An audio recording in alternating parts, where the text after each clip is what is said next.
আমরা দেখেছি নীলবর্ণ বা কালো বর্ণের কালীমূর্তি। হ্যাঁ, এখানে মায়ের বা গায়ের বর্ণ শ্বেত। এখানে দেবী শ্বেতকালী নামে পূজিত হয়। বর্ধমান থেকে হাওড়া লোকাল ধরে চলে এসেছিলাম কামারকুণ্ডু, কামারকুণ্ডু থেকে হরিপাল, হরিপাল থেকে বাসে করে রাজবলহাট। এখানে চারপাশে অনেক দোকান আছে, দোকান থেকে পুজোর ডালা কিনে নিয়েছিলাম। এখানে পুজোর ডালা বিভিন্ন দামে আছে, ৫১ টাকা থেকে শুরু, ৫১, ১০১, ১৫১ বিভিন্ন দামের আছে। এটা মন্দিরে ঢোকার প্রবেশদ্বার। এখানে প্রবেশদ্বারের উপরে দুটো বড় বড় সিংহ মূর্তি করা আছে। আমার নতুন আরও একটা ভিডিওতে আপনাদের সকলকে স্বাগত।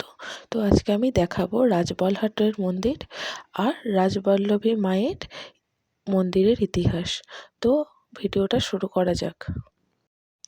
হুগলি জেলার রাজবলহাটে অবস্থিত রাজবল্লভী মন্দির প্রায় ৮০০ বছরের পুরানো, যা ভুরিশ্রেষ্ঠ রাজ্যের রাজা রুদ্রনারায়ণের সময়কালে নির্মিত হয়েছিল এবং পরে বহুবার সংস্কার করা হয়। এই শ্বেতকালী রূপের দেবী বিগ্রহের বাম পা কালভৈরবের বুকে এবং ডান পা শিবের মাথায় থাকে এবং তিনি তান্ত্রিক পূজারী।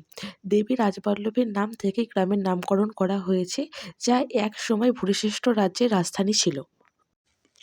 লোককথা অনুযায়ী ১২৪২ খ্রিস্টাব্দে রাজা সদানন্দ রায় রাজপুর বর্তমান রাজবলহাটে অঞ্চলে রাজবল্লভী মায়ের মন্দির প্রতিষ্ঠা করেন, যা পরে রাজবল্লভী হাট নামে পরিচিত পায়। দেবী রাজবল্লভীর নাম অনুসারে এই স্থানের নাম হয় রাজবলহাট, যা একসময় ভুরিশ্রেষ্ঠ রাজ্যের রাজধানী ছিল।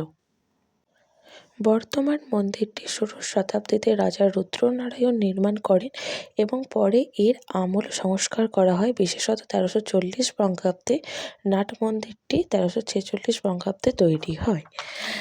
দেবী রাজবল্লভী এখানে শ্বেতকালী রূপে পূজিত হন। তার বিগ্রহ সাদা রঙের এবং তার বাম পা মহাকাল ভৈরবের বুকে ও ডান পা বিরূপাক্ষ শিবের মাথায় রাখা। তার ডান হাতে একটি ছুরি এবং বাঁ হাতে সিঁদুরের পাত্র থাকে। তান্ত্রিক রীতিতে দেবীর পূজা হয়, যেখানে বলিদান, তামাক নিবেদনের প্রথা আছে। দেবীকে স্থানীয় তাঁতিদের বোনা শাড়ি পরানো হয়। এখানে সামনে একটি বড় নাট মন্দির আছে এবং এই মন্দিরে ৫টি আলাদা আলাদা শিবলিঙ্গ আছে। এখানে এই যে শিবটা দেখছেন, এখানে এই শিবটা আছে এবং সামনে বিরাট বড় নাট মন্দির আছে। এই মন্দিরটিও খুব ভালোই বড়।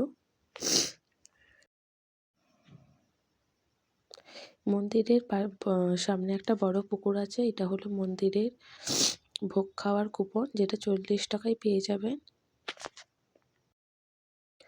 এটি হলো রাজবল্লভী মায়ের মন্দির। এখানে ভোগ খাওয়ার জন্য অনেক মানুষ ছিল, অনেক লোক ছিল। এখানে ভোগে থাকে